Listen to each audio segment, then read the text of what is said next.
Hello friends, welcome to Bhatnagar Technologies. मेरा नाम है गौरव और इस वीडियो में हम देखेंगे कि एनसिबल सर्वर के ऊपर एडहॉक कमांड्स को किस तरह से रन किया जाता है। अगर आप इस चैनल पर नए हैं तो चैनल को सब्सक्राइब कर दें और बेल आइकन को प्रेस कर दें ताकि मेरे नए वीडियोज़ के अपडेट्स आपको मिलते रहें। इससे पहले वाले वीडियो में हमने एनसिबल सर्वर का क्लाइंट सर्वर आर्किटेक्चर क्रिएट किया था और क्लाइंट सर्वर को आपस में हमने कनेक्ट करा था। इसके लिए हमने 3 EC2 इंस्टेंसेस क्रिएट करे थे AWS के ऊपर, जिसमें से एक को हमने एनसिबल सर्वर बनाया था और 2 हमने नोड बनाए थे, नोड 1 एंड नोड 2। ठीक है, उसके बाद हमने एक यूज़र बनाया था और उसको पासवर्ड दिया था और फिर उस यूज़र को हमने सूडो प्रिविलेज भी दिया था।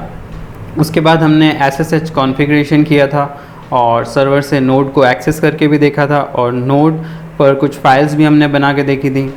उसके बाद जब भी हम सर्वर से नोड को SSH के थ्रू कनेक्ट करा रहे थे तो हमें नोड का पासवर्ड देना पड़ रहा था, तो उस पासवर्ड को बार बार हमें ना टाइप करना पड़े इसके लिए हमने क्या किया था, एक SSH की जनरेट कमांड से हमने की जनरेट करी थी, पब्लिक और प्राइवेट 2 की जनरेट करी थी हमने।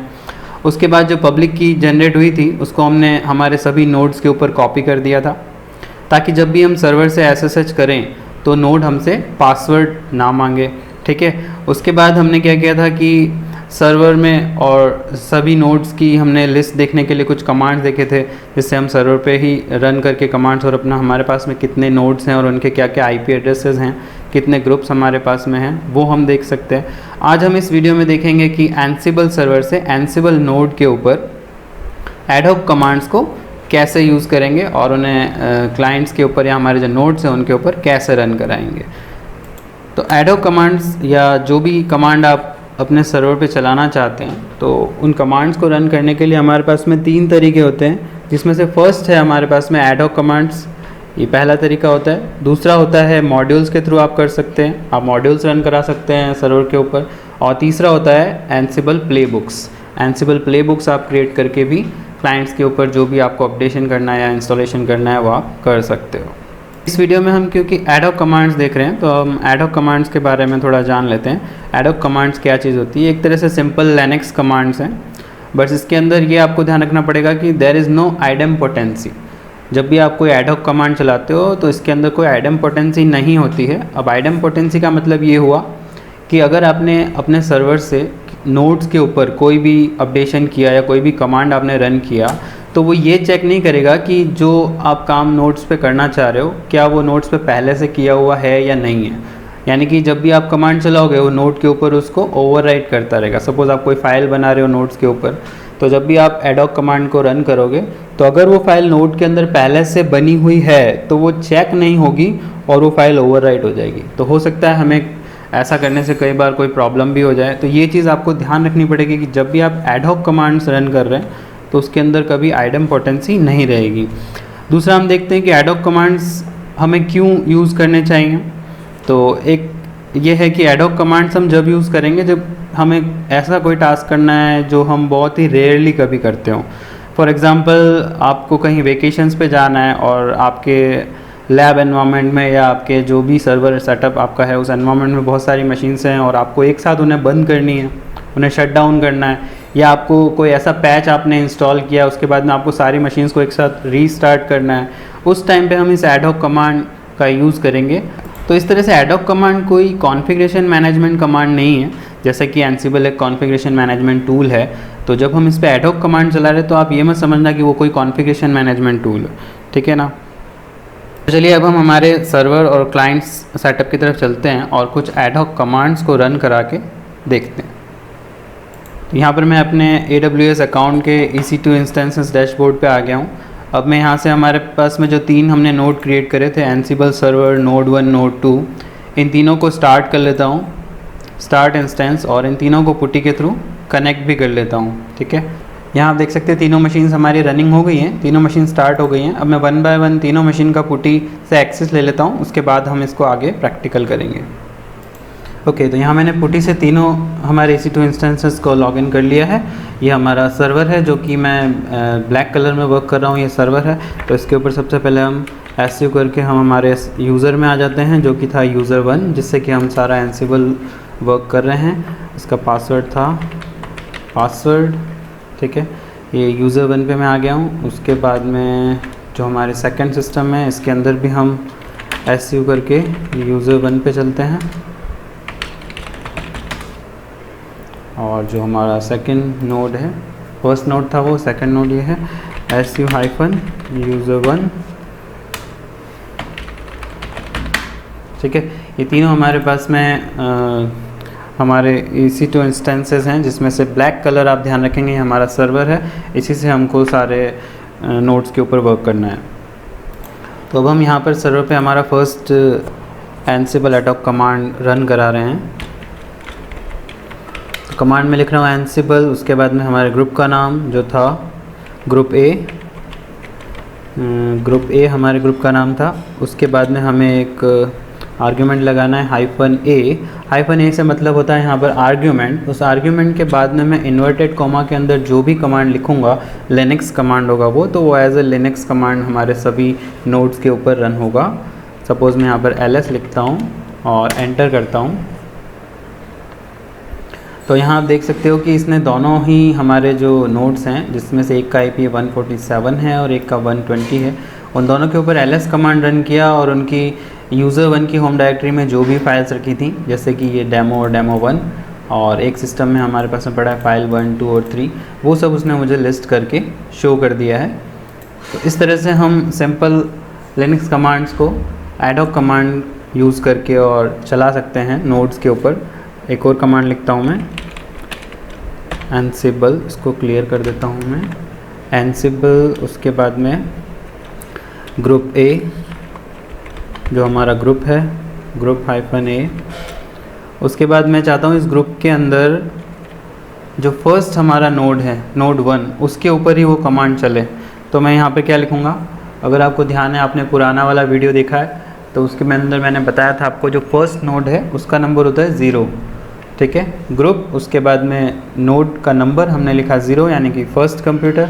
उसके बाद में -a फॉर आर्ग्यूमेंट,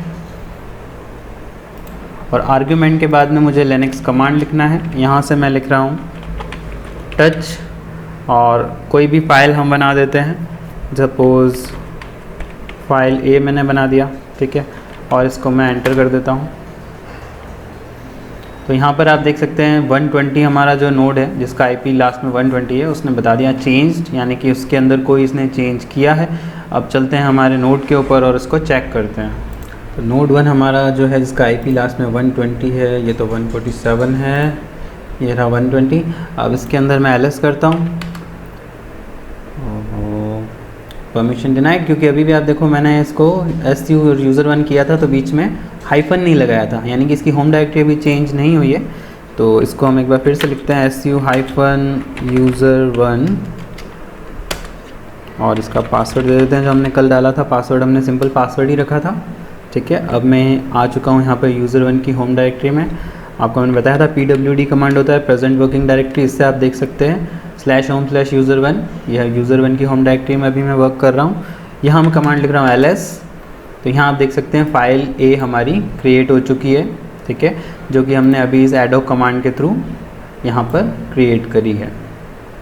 इसी तरह से अगर आपको सभी हमारे नोड्स के अंदर कोई फाइल बनानी है, अभी तो आपने देखा हमने किसी पर्टिकुलर मशीन पे, यानी कि सबसे फर्स्ट वाली जो मशीन है हमारी 0 नंबर जिसको हम देते हैं, उसको हमने एडिट, उसके अंदर कोई फाइल हमने क्रिएट करी। यही अगर कमांड हमको सारे जो हमारे नोड्स हैं उनके ऊपर चलाना होगा, तो हम यहाँ पर ग्रुप नेम हटा देते हैं और यहाँ पर हम लिख देते हैं ऑल, यानी कि हमारी जो इन्वेंट्री फाइल है ETC के अंदर एनसिबल, उसके अंदर जो होस्ट फाइल है उसके अंदर जितने भी नोड्स की हमने एंट्री कर रखी है उन सभी के ऊपर ये कमांड चलेगी।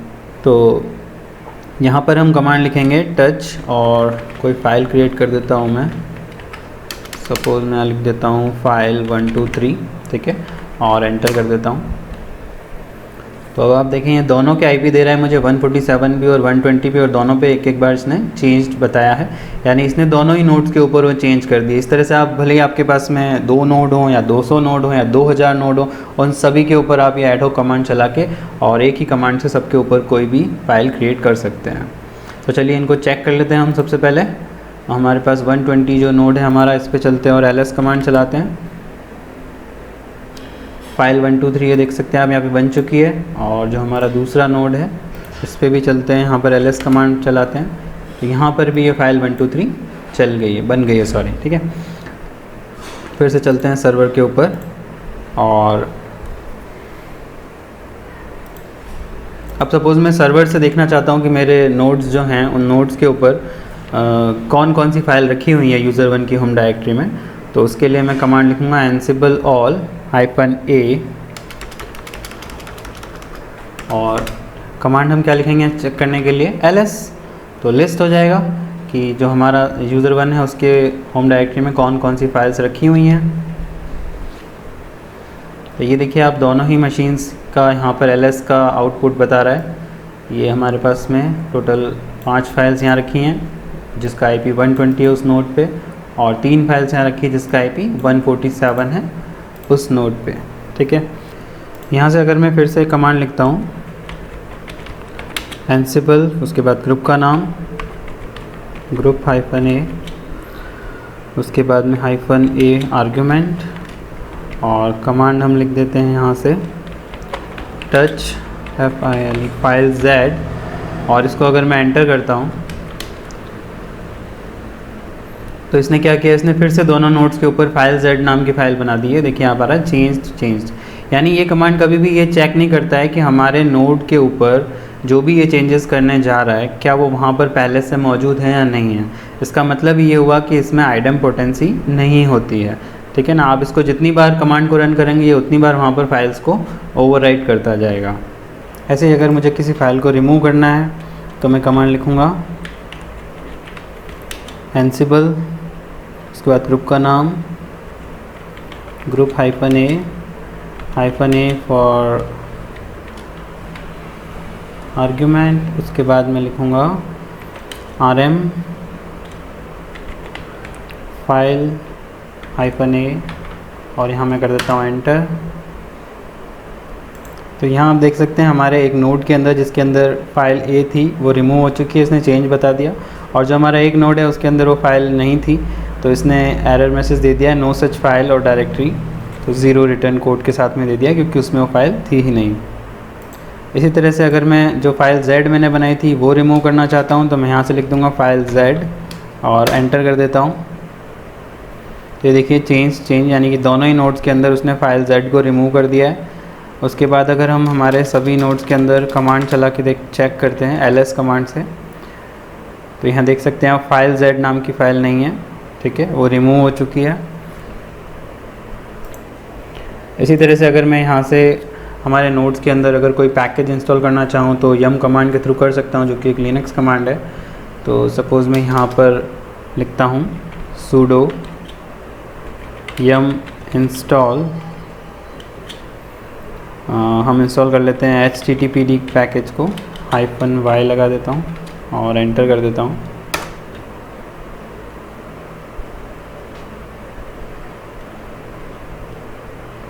ठीक है, तो इसने हमारे दोनों नोड्स के अंदर वो पैकेज इंस्टॉल कर दिया है।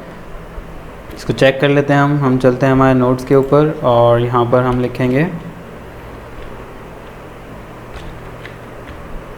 which httpd, यहाँ पर इसने बता दिया यूज़र एसबिन के अंदर httpd का इंस्टॉलेशन इसके अंदर हुआ है। नोड 2 के अंदर भी हम चलते हैं और यहाँ पर लिखते हैं हम which httpd, तो यहाँ भी देख सकते हैं आप यूज़र एसबिन httpd बता रहा है, यानी दोनों ही मशीन के ऊपर इसने httpd को इंस्टॉल कर दिया है।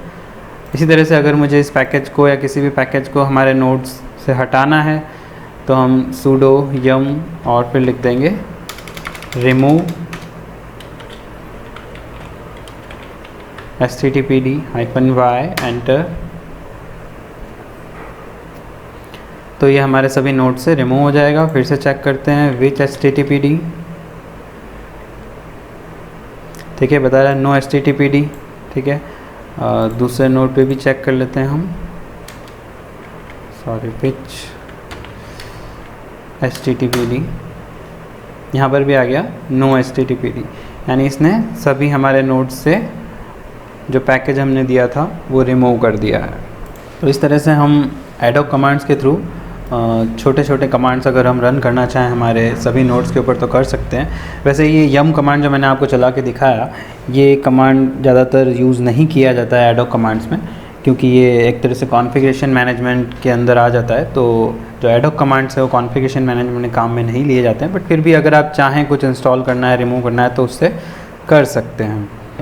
सो आई होप ये वीडियो आपको समझ में आ गया होगा, और अगर आपको वीडियो पसंद आया है तो प्लीज़ लाइक करें और सब्सक्राइब करें अगर आपने चैनल को सब्सक्राइब नहीं किया है तो प्लीज़, और अपने दोस्तों के साथ इस वीडियो को शेयर ज़रूर करें।